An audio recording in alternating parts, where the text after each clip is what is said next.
पद्मिनी श्रीलंका के राजा गंधर्व सेन की पुत्री थी। उसके पास हीरामन नाम का एक तोता था। एक दिन पद्मावती की अनुपस्थिति में बिल्ली के आक्रमण से बचकर वह तोता भाग निकला और एक बहेलिये के जाल में फंसा गया। बहेलिये से उसे एक ब्राह्मण ने खरीद लिया, जिसने चित्तौड़ आकर उसे राजा रतन सिंह के हाथ बेच दिया। इसी तोते से राजा ने पद्मिनी के अद्भुत सौंदर्य का वर्णन सुना तो उसे प्राप्त करने के लिए योगी बनकर निकल पड़ा। जंगल और समुद्र पार कर वो श्रीलंका सिंगल द्वीप पहुंचा। उसके साथ में वो तोता भी था। तोते के जरिए राजा ने पद्मावती के पास अपना संदेश भेजा। इसके बाद जब पद्मावती राजा से मिलने आई तो राजा उसे देखकर मूर्छित हो गया और पद्मावती उसे अचेत छोड़कर चली गई। जाते समय पद्मावती ने उसके हृदय पर चंदन से लिखा था कि उसे वो तब पा सकेगा जब वो सिंगलगढ़ पर चढ़कर आएगा। इसके बाद राजा ने तोते के बताए गुप्त मार्ग से सिंगलगढ़ में प्रवेश किया। ये सूचना मिलने पर गंधर्व सेन ने रतन सिंह को पकड़वाकर शूली पर चढ़ाने का आदेश दिया, लेकिन जब हीरामन से रतन सिंह के बारे में पता चला तो उसने पद्मावती का विवाह उसके साथ कर दिया। राजा रतन सिंह पहले से विवाहित था और उसकी रानी का नाम नागमती था। राजा के लंबे समय तक न लौटने पर वो विरह से व्याकुल हो उठी। राह देखते देखते 12 मासा बीत गया। इस 12 मासा का जायसी से बहुत ही खूबसूरत वर्णन किया है।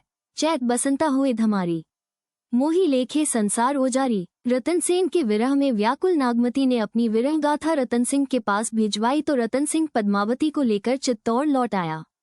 राजा रतन सिंह के दरबार में राघवचेतन नाम का तांत्रिक था, जिसे असत्य भाषण के दंड में राजा ने निष्कासित कर दिया। तब तत्कालीन सुल्तान अलाउद्दीन की सेवा में चला गया। उसने अलाउद्दीन से पद्मावती के सौंदर्य की प्रशंसा की। आखिर जो होना था वही हुआ और अलाउद्दीन खिलजी पद्मावती का सौंदर्य वर्णन सुनकर उसको पाने के लिए उत्सुक हो बोल उठा, हो जेही दिवस पद्मिनी पावो। तो ही राघव चित्तौड़ बैठा वो और उसने चित्तौड़ पर आक्रमण कर दिया। लंबे समय चित्तौड़ पर घेरा डालने के बाद विफल रहने पर उसने धोखे से रतन सिंह को बंदी बनाया।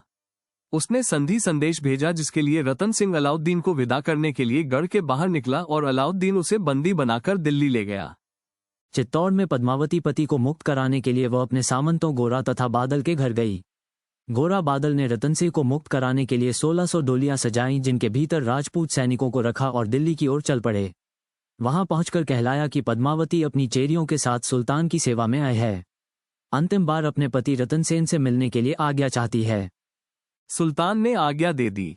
डोलियों में बैठे राजपूतों ने रतन सिंह को बेड़ियों से मुक्त कराया और उसे लेकर निकल भागे।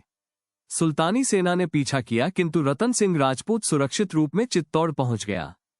इतिहासकार बताते हैं कि जिस समय राजा रतन सिंह दिल्ली में बंदी था तभी कुंभलनेर के राजा देवपाल ने पद्मावती के पास प्रेम प्रस्ताव किया था। रतन सिंह से मिलने पर जब पद्मावती ने उसे ये घटना सुनाई, वह चित्तौड़ से कुंभलनेर जा पहुंचा। वहां उसने देवपाल को द्वंद्व युद्ध के लिए ललकारा।